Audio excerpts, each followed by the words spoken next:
শহীদ আল্লামা দিলওয়ার হোসেন সাইদি রহিমাহুল্লাহর স্মৃতি বিজড়িত শহীদ মাওলানা আব্দুস সুবহান মাওলানা মতিউর রহমান নিজামীর হাতে গড়া প্রতিষ্ঠান পাবনার ঐতিহ্যবাহী দারুল আমান ট্রাস্ট কর্তৃক আয়োজিত ৩৩তম অধিবেশন ঐতিহাসিক তাফসিরুল কোরআন মাহফিল।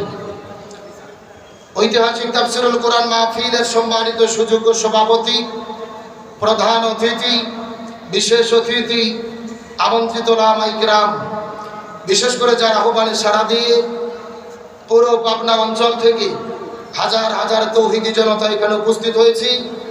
দারুল আমান ট্রাস্টের সম্মানিত সুযোগ্য চেয়ারম্যান, বাংলাদেশ জামাত ইসলামী পাবনা জেলা শাখার সম্মানিত সুযোগ্য আমির জননেতা অধ্যাপক আবু তালেব মন্ডল, আল্লাহ রাব্বুল আলামিন তাকে হায়াতে তাইয়্যিবা সিয়াদে কুল্লিয়া দান করুক, সকলে পড়ি আমিন। আজকের প্রোগ্রামের প্রধান মেহমান হিসেবে যিনি তাফসীর করবেন বিশিষ্ট ইসলামী চিন্তাবিদ, মুফাসসিরে কোরআন, নন্দিত মুফাসসির, আমার উৎসাহ সমতুল্য মুরব্বী, প্রিয় বড় ভাই, আমাদের অধ্যাপক ডক্টর ফয়জুল হক হাফিজাহুল্লাহ।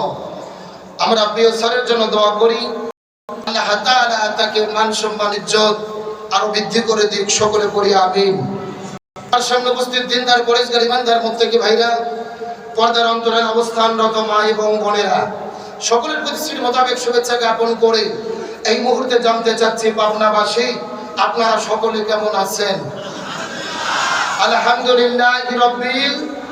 যে আল্লাহ তাআলা দয়া করে, মায়া করে, মহব্বত করে আরামের ঘুম থেকে পৃথক করে কোরআনের মহব্বতে জান্নাতের বাগানে আসার এবং বসার মতো তৌফিক দান করলেন, সে আল্লাহর প্রতি আপনারা খুশি না বেজার?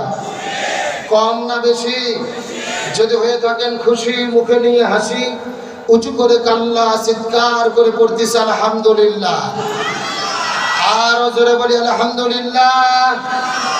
রব্বানা লাকাল হামদ হামদান কাসীরান তাইয়্যিবান